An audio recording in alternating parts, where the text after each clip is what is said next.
ഗവർണർക്കെതിരെ രൂക്ഷ വിമർശനവും ആക്ഷേപകരമായ പരാമർശങ്ങളുമായി LDF കൺവീനർ EP ജയരാജൻ. മനസ്സിൽ വിഷം വെച്ച് ചീറ്റുന്ന മൂർഖൻ പാമ്പിനെ പോലെയാണ് ഗവർണർ എന്ന EP ജയരാജൻ. സത്യപ്രതിജ്ഞാ ചടങ്ങിൽ മുഖം തിരിച്ചു നിന്ന ഗവർണറുടെ നടപടി തരം താണുപോയി. ഗവർണർ നിലവാരമില്ലാത്ത അവസ്ഥയിലേക്ക് പോയെന്നും സങ്കുചിത ചിന്തയുടെ പ്രതിഫലനമാണ് ഗവർണറുടെ നടപടിയെന്നും EP ജയരാജൻ. എല്ലാ അതിർവരമ്പുകളും ലംഘിച്ച് ഗവർണറെ തിരികെ വിളിക്കണമെന്നും EP ജയരാജൻ. ന്യൂസ് 8 നൽകിയ അഭിമുഖത്തിലാണ് ജയരാജന്റെ പരാമർശങ്ങൾ. മുഖ്യമന്ത്രിയും ഗവർണറും തമ്മിൽ വലിയ തർക്കമാണ് സർക്കാരും ഗവർണറുമായിട്ട്. ഇന്നലെ മുഖ്യമന്ത്രിയും ഗവർണറും തമ്മിൽ കണ്ടു. അപ്പോൾ ആ പ്രശ്നങ്ങൾക്കൊരു പരിഹാരം ഉണ്ടാകുമെന്ന് കരുതി. പക്ഷെ എങ്ങനെയാണ് ഗവർണറുടെ സമീപനത്തെ LDF കാണുന്നത്? ഗവർണർ തരം താണുപോയി. നിലവാരമില്ലാത്തൊരവസ്ഥയിലേക്ക് അദ്ദേഹം ചെന്നെത്തിപ്പോയി. അദ്ദേഹത്തിൻ്റെ വിദ്യാഭ്യാസപരമോ മുൻകാല രാഷ്ട്രീയ പാരമ്പര്യങ്ങളോ ഒക്കെ നോക്കിയാൽ അദ്ദേഹം ഇന്നിവിടെ കാണിച്ചത് അങ്ങേറ്റം അപലനീയമായിട്ടുള്ള ഒരു സങ്കുചിത ചിന്തയുടെയും ഒരു വികാസം പ്രാപിച്ചിട്ടില്ലാത്ത മനുഷ്യൻ്റെ ഒരു പ്രതിരൂപമായിട്ടാണ് അദ്ദേഹം അവിടെ വന്നത്. അദ്ദേഹം സ്റ്റേജിൽ വരുമ്പോൾ തന്നെ മുഖമാകെ എന്തോ ഒരു മുഴുവൻ ആളുകളെയും വെറുക്കുന്ന മനോഭാവത്തോടു കൂടിയിട്ടാണ് സ്റ്റേജിൽ വരുന്നത്. ഒരു ഗവർണറല്ലേ, ആ ഗവർണർ ഇരിക്കുന്ന കസേലയെക്കുറിച്ച് അതിൻ്റെ സ്ഥാനത്തെക്കുറിച്ച് അദ്ദേഹത്തിന് അല്പമെങ്കിലും നിശ്ചയമുണ്ടോ? അദ്ദേഹം സാമാന്യ ഒരു മനുഷ്യൻ്റെ രൂപത്തിലാണോ അവിടെ പ്രത്യക്ഷപ്പെട്ടത്? ഒരിക്കലും ഒരു ഗവർണറിൽ നിന്ന് ഇത് പ്രതീക്ഷിക്കുന്നതല്ല. അദ്ദേഹം ഇന്ന് കാണിച്ചത് അദ്ദേഹത്തിൻ്റെ സ്വഭാവം വ്യക്തമാക്കത്തക്ക നിലയിലുള്ളതാണ്. മുഖ്യമന്ത്രി 1-2 തവണ അദ്ദേഹത്തിൻ്റെ മുഖത്തേക്ക് നോക്കുന്നുണ്ട്, പക്ഷേ ഗവർണർ മുഖം തിരിക്കുകയാണ്. അദ്ദേഹം ഒരു പ്രത്യേക രൂപത്തിലല്ല അവിടെ ഇരുന്നത്. മുഖ്യമന്ത്രി അദ്ദേഹത്തോട് അദ്ദേഹത്തിൻ്റെ മനോഭാവം കണ്ടാൽ അദ്ദേഹവുമായിട്ട്, കാരണം ഇതൊക്കെ രാഷ്ട്രീയമാണ്, പറയേണ്ട കാര്യങ്ങൾ പറയും. അതിങ്ങനെ മനസ്സിൽ വെച്ച് വിഷം ചീറ്റി ഒരു മൂർഖൻ പാമ്പിനെ പോലെ നടക്കുന്നത് ഒരു ഗവർണർക്ക് ഭൂഷണമാണ്. അങ്ങനെയൊന്നും ഉണ്ടാകാതിരിക്കണമെന്ന് ആഗ്രഹിച്ചുകൊണ്ട് തന്നെയായിരിക്കണം മുഖ്യമന്ത്രി വളരെ നല്ല നിലയിൽ അദ്ദേഹം ഇരുന്ന സ്ഥാനത്ത് നിന്ന് അദ്ദേഹം നിങ്ങൾ പറഞ്ഞതുപോലെ ഒരു നിലപാട് സ്വീകരിച്ചു. അവസാനം ബൊക്കെ കൊടുക്കുന്നു. ആ ബൊക്കെ കൊടുക്കുമ്പോൾ ആദ്യം ഗവർണർ ബൊക്കെ കൊടുത്തു, രണ്ടാമത് മുഖ്യമന്ത്രി കൊടുക്കുമ്പോൾ അദ്ദേഹത്തിൻ്റെ ആ മുഖം, ഗവർണർ എന്ന് അദ്ദേഹത്തെ വിളിക്കാൻ ഏത് മനുഷ്യനും നാണക്കേട് തോന്നും. ഇതൊരിക്കലും ഉണ്ടാകാൻ പാടില്ലാത്തതാണ്. എല്ലാ അതിർവരമ്പുകളും അദ്ദേഹം ലംഘിച്ചിരിക്കുകയാണ്. ഒരു അതിർവരമ്പുകളും ഇല്ലാത്ത നിലയിലേക്ക് അദ്ദേഹം കടന്നിരിക്കുകയാണ്. ഞങ്ങൾ ഈ കോഴിക്കോട് യൂണിവേഴ്സിറ്റിയിൽ നിന്ന് അലുവ വാങ്ങാൻ അലുവക്കട നോക്കി നടന്ന ഗവർണറെ കുറിച്ച് കേട്ടിട്ടുണ്ട്. ഇത്രയും പരിഹാസനാണ് അദ്ദേഹമെന്ന് അദ്ദേഹത്തിൻ്റെ നിലയോടുകൂടി ഇന്ന് ബോധ്യമായി. ഞങ്ങൾക്ക് മാത്രമല്ല, ലോകത്തെമ്പാടുമുള്ളവർക്കും, ലോകത്തെമ്പാടുമുള്ള മലയാളികൾക്കും, കേരളത്തിലെ മുഴുവൻ ജനങ്ങൾക്കും അദ്ദേഹത്തെ തിരിച്ചറിയാൻ ഇടയായി എന്നുള്ളതാണ് ഇന്നത്തെ അദ്ദേഹത്തിൻ്റെ നിലപാട്, അദ്ദേഹത്തിൻ്റെ മുഖഭാവം, അദ്ദേഹത്തിൻ്റെ മനോഭാവം, അദ്ദേഹം അവിടെ കാണിച്ചിരിക്കുന്ന കാര്യങ്ങൾ. ഇത്തരമൊരു സമീപനം കേരളം പോലുള്ളൊരു സംസ്ഥാനത്ത് ഒരിക്കലും ഉണ്ടാകാൻ പാടില്ലാത്തതാണ്. അതുകൊണ്ട് ഈ ഗവർണറെ എത്രയും പെട്ടെന്ന് ഇവിടെ നിന്ന് കേന്ദ്ര ഗവൺമെൻറ് പിൻവലിക്കണം. കേരളത്തിന് അപമാനമാണ് ഗവർണർ. അങ്ങനെയുള്ള ഒരാളെ ഈ സ്ഥാനത്ത് ഇരുത്തുന്നത് ഒരിക്കലും ശരിയല്ല. പിൻവലിച്ചുകൊണ്ട് ഒരു സംസ്ഥാനത്തിൻ്റെ അന്തസ്സ് കാത്തു സൂക്ഷിക്കാൻ നടപടി സ്വീകരിക്കണമെന്നാണ് കേന്ദ്ര ഗവൺമെൻറ്റിനോടും എനിക്ക് അഭ്യർത്ഥിക്കാനുള്ളത്. രാജ്ഭവനിൽ ചടങ്ങുകൾ നടക്കുമ്പോൾ സ്വാഭാവികമായിട്ട് ഗവർണർ ആതിഥേയൻ, ഒരു ആതിഥ്യ മര്യാദ എന്നൊക്കെ പലപ്പോഴും അദ്ദേഹം പ്രസംഗങ്ങൾ സംസ്കൃതത്തിലൊക്കെ ഇതൊക്കെയാണ് അദ്ദേഹം പറയുന്നത്. പക്ഷേ അദ്ദേഹം അങ്ങനൊരു സമീപനമല്ല സ്വീകരിച്ചത്. ഒരു ആതിഥ്യ മര്യാദയുമില്ല. ഒരു സാമൂഹ്യ ബോധമുള്ള, ഒരു സാംസ്കാരിക നിലവാരമുള്ള ഒരു സമീപനമാണോ ഇങ്ങനെ? ഇതാണൊരു ഗവർണറെങ്കിൽ ഇവിടെ താഴേക്കടയിലുള്ള രാഷ്ട്രീയ പ്രവർത്തകർ അടിയും കുത്തും ചവിട്ടുമൊക്കെ നടത്താറുണ്ട്. അതിനേക്കാളും തരം താണു പോയില്ലേ ഗവർണർ എന്ന് പറയുന്ന സ്ഥാനത്തിരിക്കുന്ന മഹാപുരുഷൻ? എന്തൊരു കഥയാണിത്! ഈ കേരളത്തിലല്ലേ ഇതെല്ലാം കാണിച്ചു കൂട്ടുന്നത്? എന്തും ചെയ്യാമെന്നായോ, എങ്ങനെയുമാകാമെന്നുള്ള അവസ്ഥയായി. തൻ്റെ ഇരിക്കുന്ന അധികാരം കൊണ്ട് എനിക്ക് എന്തും ചെയ്യാം എന്നൊരു നിലയിലേക്ക് ഒരു ഗവർണർ ചുരുങ്ങിപ്പോയോ? വളരെ വളരെ അപമാനകരമായൊരു സാഹചര്യമാണ് ഇന്നലെ ഉണ്ടായത്.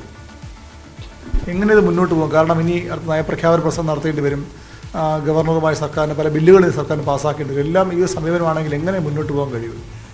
കേരളത്തിലെ ഗവൺമെൻറ്റിന് ആരോടെങ്കിലും പ്രതികാര ബുദ്ധിയോ തെറ്റായ നിലപാടോ സ്വീകരിക്കണമെന്ന് അശേഷം ആഗ്രഹമില്ല. അങ്ങനൊരു നിലപാടല്ല. കാരണം ഞങ്ങൾ ജനങ്ങളുടെ പക്ഷമാണ്.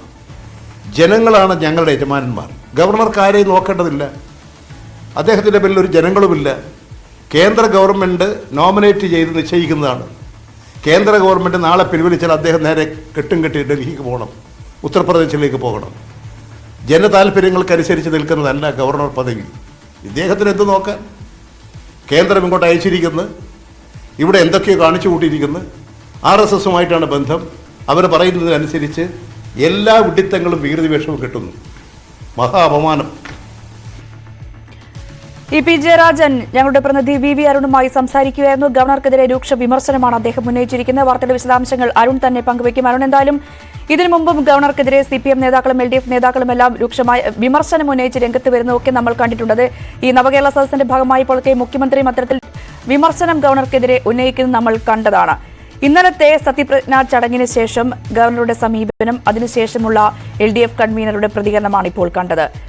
രൂക്ഷ വിമർശനം, അതിനപ്പുറം ഒരു പടി കൂടി കടന്നുള്ള വിമർശനം EP ജയരാജന്റെ ഭാഗത്ത് നിന്നും ഉണ്ടാവുകയാണ്. എങ്ങനെയാണ് വിലയിരുത്തപ്പെടുക?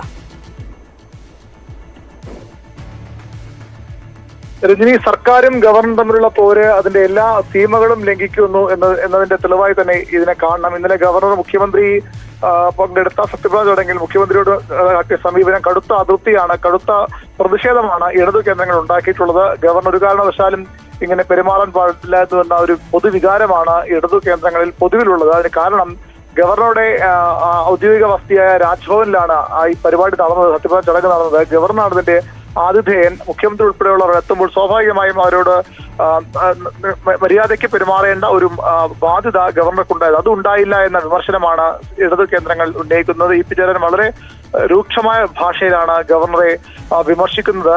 ഗവർണറെ ഉടൻ തിരികെ വിളിക്കണം, പിൻവലിക്കണമെന്ന ആവശ്യവും ഇടതുമുന്നണി കൺവീനർ മുന്നോട്ട് വയ്ക്കുന്നുണ്ട്. ഈ രീതിയിൽ ഗവർണറുടെ നടപടികൾ അംഗീകരിക്കാൻ കഴിയില്ല.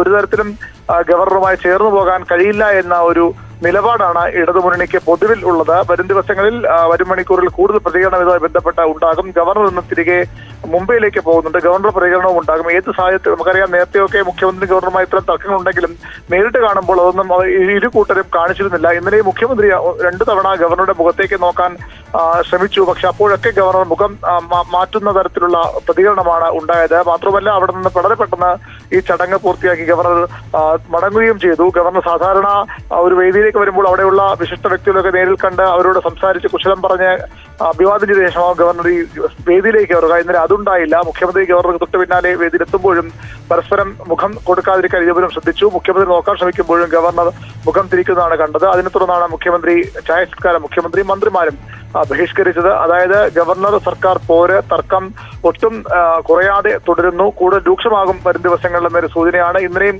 സർക്കാർ ഗവർണർക്കെതിരെ ഗവർണർ അധികാരങ്ങൾ നിർവചിക്കണമെന്ന് ആവശ്യപ്പെട്ടുകൊണ്ട് എത്ര നാൾ ബില്ല് പിടിച്ചുവെക്കാം, അതിന് കൃത്യ സമയ പരിധി വേണം എന്നതിൽ കോടതിയുടെ ഒരു തീർപ്പ് ആവശ്യപ്പെട്ട് സുപ്രീം കോടതി സമീപിച്ചിട്ടുണ്ട്. രാഷ്ട്രീയമായും നിയമപരമായും ഗവർണർക്കെതിരെ പോര് കടുപ്പിക്കുകയാണ് സംസ്ഥാനത്ത് ഇടതുമുന്നണി.